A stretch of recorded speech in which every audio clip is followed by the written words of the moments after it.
Marco Polo, a Venetian merchant traveler born in 1254, embarked on an extraordinary journey to the East in the 13th century.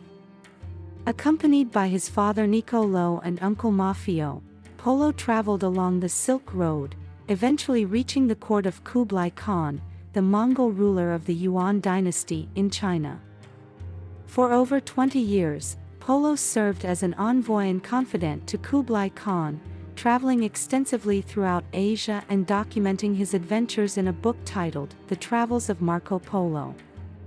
Polo's detailed accounts of his travels introduced Europeans to the riches and wonders of the East, including descriptions of exotic lands, cultures, and commodities such as spices, silks, and gems.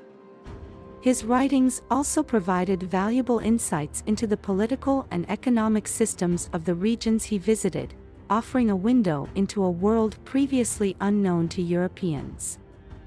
Despite skepticism and controversy surrounding the accuracy of some of his claims, Marco Polo's journey remains one of the most celebrated travel narratives in history, inspiring generations of explorers and scholars and significantly influencing European perceptions of the East.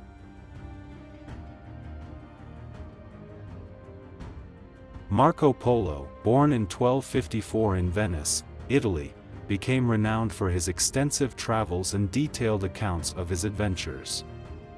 Here's a comprehensive overview of his life and journeys. Born into a wealthy Venetian merchant family, Marco Polo grew up in a prosperous trading environment. His father, Niccolo Polo, and uncle, Maffeo Polo, were successful merchants who traveled extensively throughout the Mediterranean and Asia. In 1271, when Marco was around 17 years old, he accompanied his father and uncle on a journey to the east. They traveled along the Silk Road, a network of trade routes connecting Europe and Asia, reaching the court of Kublai Khan, the Mongol ruler of the Yuan dynasty in China. Impressed by Marco's intelligence and knowledge of languages, Kublai Khan appointed him as an envoy and special emissary, granting him access to various regions within the Mongol Empire. Marco Polo spent over 20 years traveling throughout Asia, visiting regions such as China, Mongolia, India, Persia, and Southeast Asia. He documented his observations and experiences in a book titled The Travels of Marco Polo, which provided Europeans with detailed descriptions of the geography, culture, and customs of the lands he visited. Marco Polo returned to Venice in 1295 after his long journey. His accounts of his travels intrigued Europeans, sparking interest in Asia and influencing European perceptions of the East.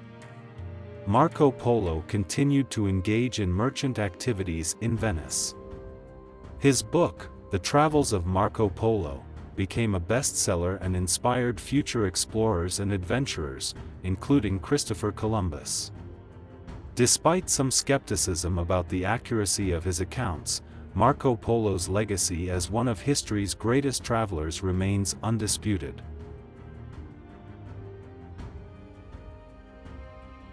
Incarceration and book collaboration. During Marco Polo's imprisonment in Genoa, he collaborated with fellow inmate Rustichello de Pisa to write The Travels of Marco Polo.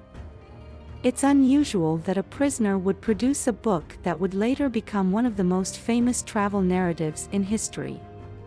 Kublai Khan's trust. Marco Polo's remarkable rise to prominence in Kublai Khan's court, where he served as an envoy and confidant despite being a foreigner, is unconventional.